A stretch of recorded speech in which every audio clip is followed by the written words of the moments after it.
Hello, I'm Caroline Cooper from Naturally Loyal, and today I've got a little customer service training tip for you.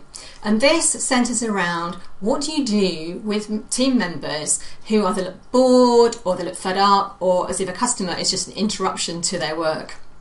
Well, here are 4 ideas, including a little exercise that you can do, which is really quick and really easy, but also very powerful. So the first thing is to identify what I refer to as the unresourceful emotional states. So what are the things that you want people to move away from? So is it because they look bored? And what's making them feel bored? Is it because they're just not stretched enough, that they're not busy, or that they've been doing the same job over and over and over again? Or maybe they are looking confused because maybe they're getting mixed messages. Maybe they're frustrated because systems and processes don't work. Maybe they just are on the back foot all the time with customers because they don't really know what to do. So the first thing is to identify not only what those negative or unresourceful emotional states are, but also what potentially is causing those.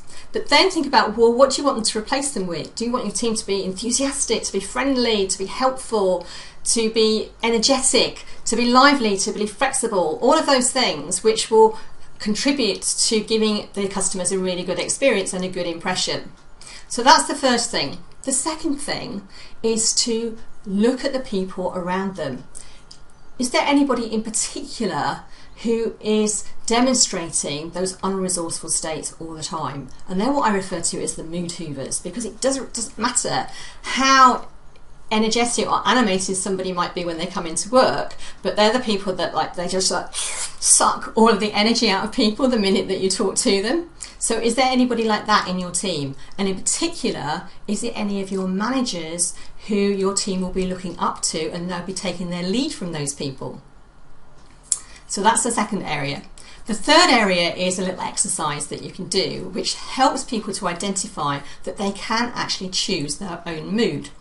So first phase is that put people into pairs, and with their partner, what you want them to do is to imagine that they are really bored and they are really fed up and they really don't want to be there, and give them literally about 10 or 15 seconds to have a conversation with their partner. Give them that time and then get them to freeze frame and ask them to just have a look around the room and look to see how other people are standing, look at their facial expressions, look at their body language. And also you will have picked up that the level of energy, the animation and the volume in the room is going to be pretty low. The second phase is with the same partners, is that the partners now split up, get to other areas within the room. And this time, what you want them to do is to imagine that their partner is their best mate and they haven't seen them in weeks and they have got so much to catch up on and they are really, really excited to see them. But also what you want them to do is then actually come together and to start to have a conversation. So let them go and split up, give them the brief, and then just let that run for about 30 seconds or so. What you will notice instantly is not only do people's physiology change, but the whole volume in the room will become far more animated. There'll be lots of laughter. There'll be, yes, it's a full situation, but you'll just get all of that animation and that excitement in people's voices. So again, what you want to do is to review what has happened, what's happened to their physiology, what's happened to their tonality and the language that they're using and the whole energy that there is around them. And if you're on a scale of 1 to 10, if we think about the first encounter, we're probably on a scale of how energetic and how animated you are, is that with the first one, it was probably around a 2 or a 3. With the second example, it's going to be up there with a 10. And ask them where they need to be when they're with customers.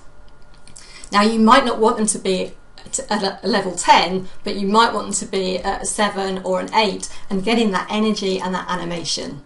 Now, you have done nothing to those people other than just sort of set the scene. Everything that changed within them was all coming from what's going on up here and how they have seen the situation. So in other words, you can choose the mood that you're in, but how do you do that? Well, the final thing is then to think about people's physiology and what are those triggers to help people to change their mood and get them into a more positive state.